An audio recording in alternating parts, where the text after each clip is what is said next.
Yellow Melo guys, ketemu lagi di channel ini Pojok Seram. Sekarang gue ceritain lagi film Jepang yang berjudul Kuchisake Onna yang artinya sejenis siluman dalam mitologi urban Jepang. Mari kita simak.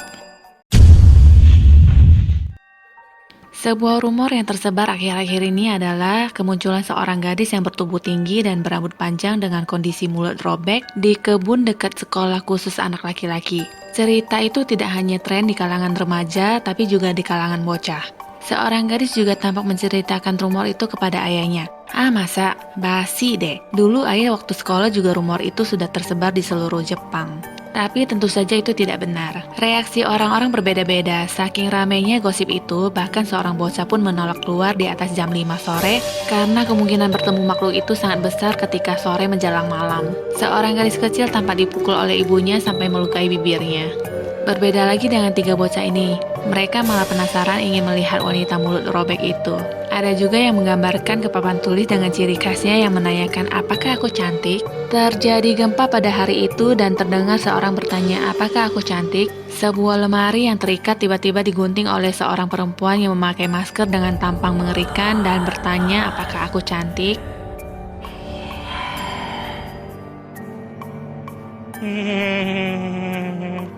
Seketika gempa pun mereda tepat di pukul 5 sore. Seorang bocah yang di taman mengatakan dia tidak melihat si wanita bermulut robek itu. Seketika dia dijambak ke belakang oleh seorang perempuan yang memegang gunting besar.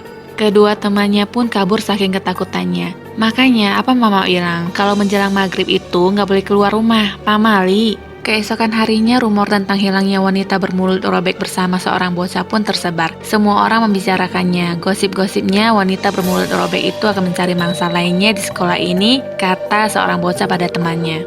Gadis kecil bernama Mika kebetulan memakai masker karena bibirnya yang luka itu pun diejek oleh temannya sama seperti perempuan bermulut robek yang memakai masker. Kepala sekolah mengumumkan bahwa sekolah akan dibubarkan sore dan para murid harus kembali ke rumah dengan bergrup. Kepala sekolah juga menghimbau bahwa kejadian yang menimpa bocah di sekolah tetangga tidak perlu dihiraukan karena itu hanya kejadian normal saja. Dan ingat, jangan suka bergosip tentang wanita mulut robek dan jangan berbicara dengan orang asing, juga dengarkan apa kata mama di rumah.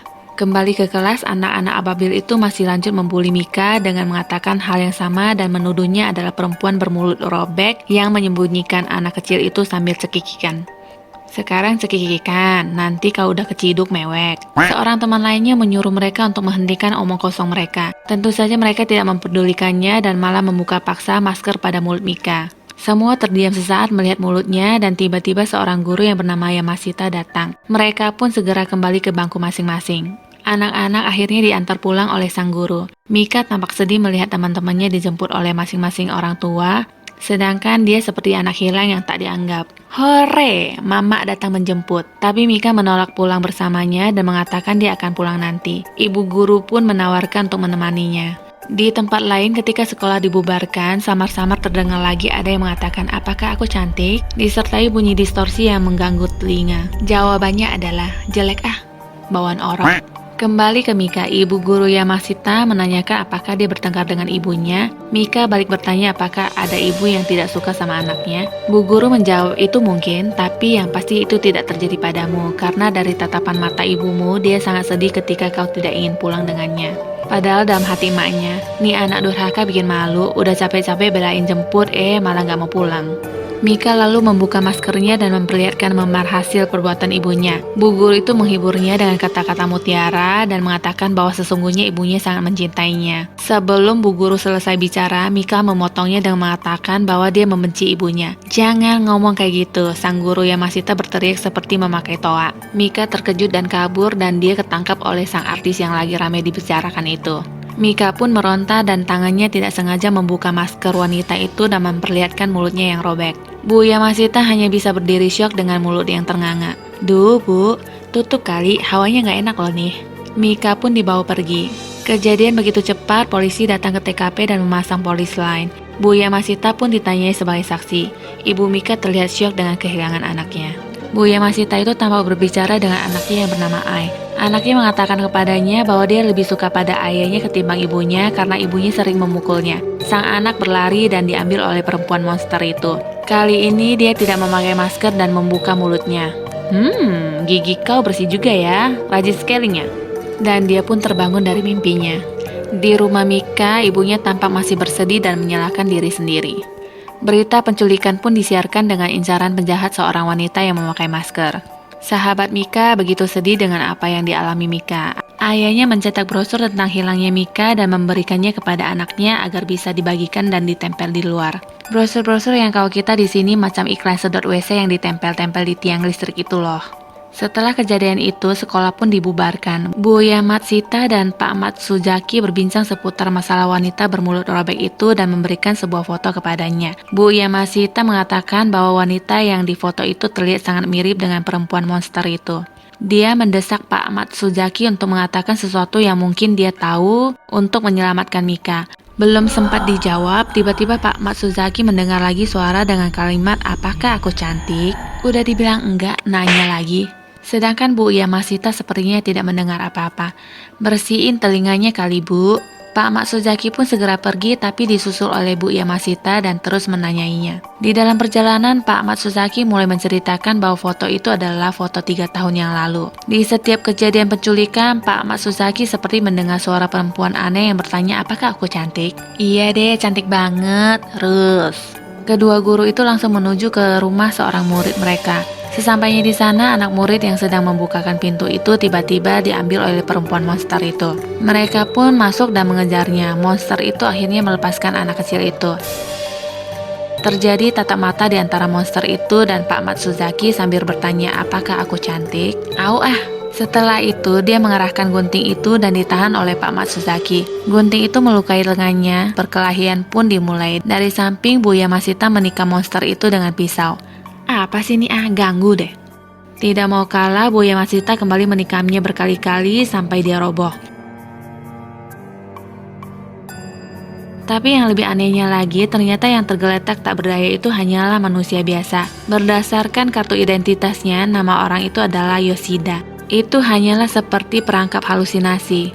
Kedua guru itu menghampiri rumah Yoshida. Di dalam rumah itu hanya ada 2 anaknya yang masih kecil dan mengatakan bahwa ibu mereka sedang tidak di rumah. Bu Yamashita merasa sangat bersalah telah tidak sengaja membunuh ibu mereka.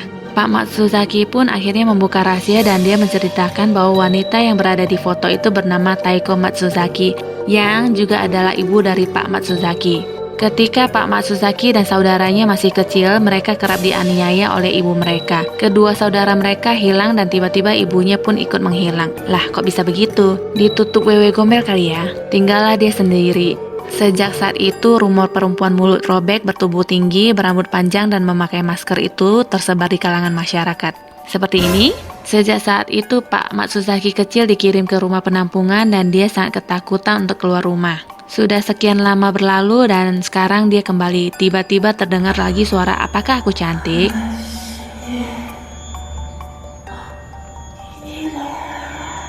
Nanya mulu, ngaca sendiri apa ya? Pak Matsuzaki pun segera akan pergi. Lagi-lagi si Bu Yamashita minta ikutan. Nyusahin deh ya, terpaksa deh. Seorang ibu dan anak tampak berjalan di taman. Ibu yang terbatuk-batuk itu tiba-tiba berubah menjadi wanita monster itu. Dan entahlah apa yang terjadi selanjutnya. Kedua guru itu pun berlari mencari sumber suara perempuan narsis yang suka bertanya, "Apakah aku cantik?" Di dalam suatu ruangan terlihat ada 2 anak kecil yang terikat di tiang. Juga terdapat tengkorak yang sudah mengering tinggal baju. Ternyata anak kecil yang berada di taman itu tertangkap dan dimasukkan ke ruangan ini oleh si perempuan monster itu. Anak itu dihabisi dengan gunting besar. Tidak hanya itu, anak laki-laki yang di sampingnya pun ikut apes. Dia ikut terbunuh dengan tikaman pisau. Alasannya mungkin karena berisik kali ya. Setelah itu si perempuan monster itu meninggalkan ruangan. Mika berusaha untuk melepaskan ikatan tangannya dengan pecahan gelas. Di tempat lain, seorang anak kecil bersama kakeknya yang berjalan di area parkir menemukan mayat seorang bocah yang tergeletak. Ibu Mika mulai resah dengan penemuan mayat anak kecil itu. Dia meminta izin kepada penyidik untuk menghirup udara segar. Penyidik memperbolehkannya, tapi tetap mengingatkan agar tidak pergi jauh. Wow, aku bebas. Seperti anak ayam keluar kandang. Dia segera berlari dan mengendari mobilnya. Teman-teman Mika masih mencari keberadaan Mika. Driver seakan melihat Mika yang sedang berjalan di tengah taman. Dia pun menghentikan mobilnya dan keluar untuk memastikan. Sontak mereka kaget melihat anak kecil yang berdarah-darah. Seorang anak kecil diinvestigasi oleh polisi. Dia pun menceritakan apa yang dia tahu. Di dalam mobil, Bu Guru Yamashita membaca buku yang diberikan anak laki-laki di hari sebelumnya. Anehnya, di sana tercatat semua tentang perempuan bermulut robek itu yang katanya mustahil untuk dimusnahkan. Dia juga membawa anak-anak ke sebuah rumah yang beratap merah. Pak Matsusaki mengingat rumah masa kecilnya itu adalah tempat yang dimaksud karena beratap merah. Kembali ke anak kecil yang memberikan keterangan di kepolisian. Anak ini mengatakan Mika mungkin disembunyikan perempuan bermulut robek itu. Kalian harus percaya rumor untuk mendapatkan informasi tentang keberadaan Mika. Polisi menjawabnya, yang rumah atap merah itu banyak, Dek. Ibu Mika tampak melakukan pencarian anaknya dengan acak mengetuk pintu rumah orang. Seseorang membukakan pintu dan berbicara dengannya. Tiba-tiba seorang anak keluar dan memberitahunya sebuah rumah dengan atap merah yang terletak di atas bukit Sailback.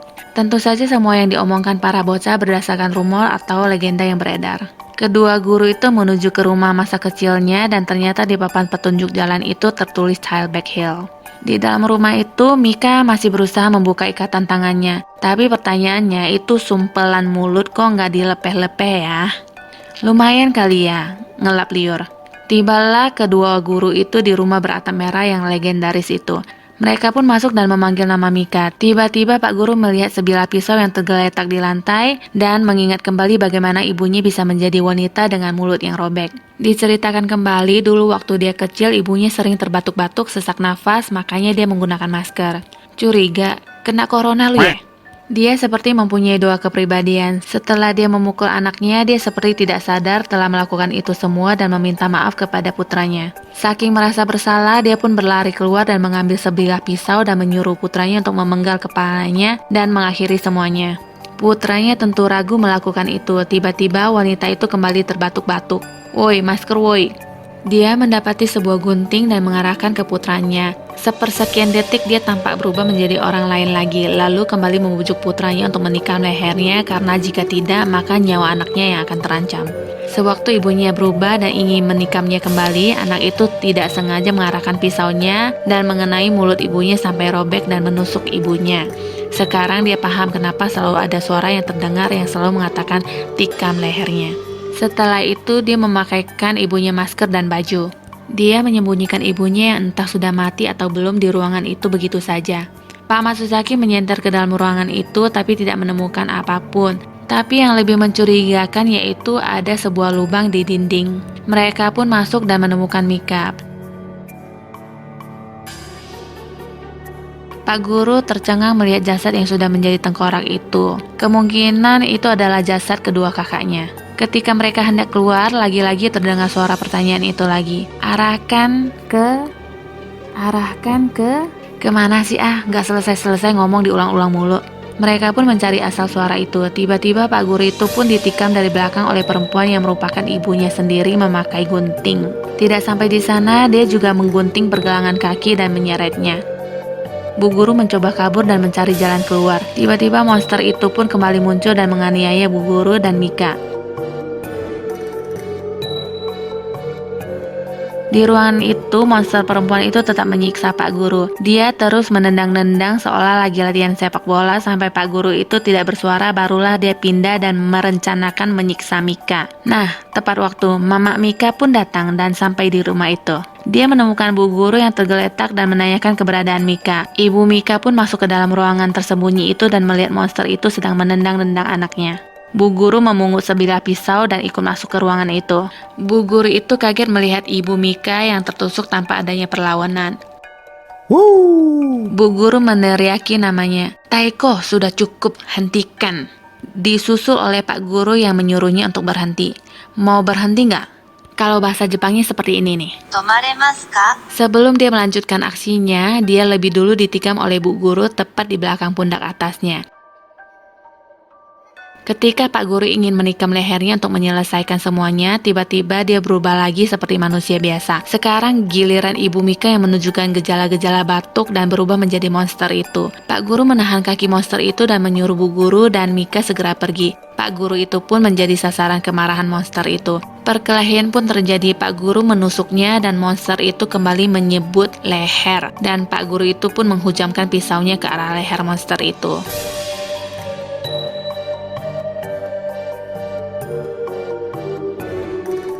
Seketika rumah itu bergoncang dan Pak Guru pun terkubur di ruangan itu dengan memegang kepala mamak monsternya itu.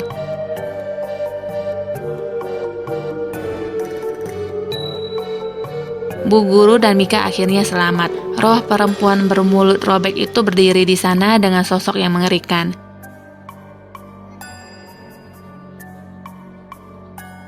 Keesokan harinya, Bu Guru itu menemui anaknya. Tiba-tiba dia terbatuk-batuk dan berubah menjadi monster itu. Selamanya perempuan bermulut robek itu akan selalu ada dan tak dapat dimusnahkan.